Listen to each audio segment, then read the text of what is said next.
Sa dami-dami mong binanggit na pangalan na kongresista, isa lang tanong ko, Senador, meron ba?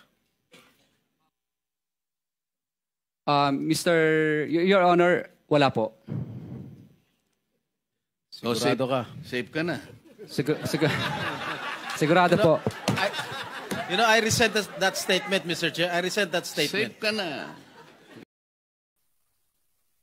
Sabi ni Senator Marcoleta kahapon, ligtas ka na.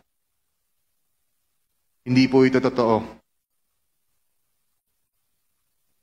Si Senator Jinggoy Ejercito Estrada, Senator Joel Villanueva, Yusek Robert Bernardo, at D. Alcantara.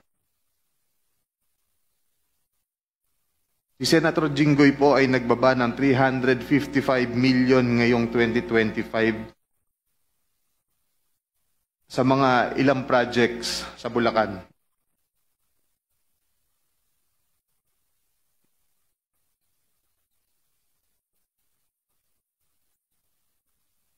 At ang sabi po ng boss ko dito ay 30% ang commitment dito.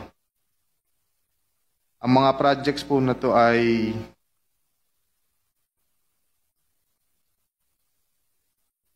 construction of flood mitigating structure with pumping station and floodgate phase 3 sa Hagonoy, Bulacan.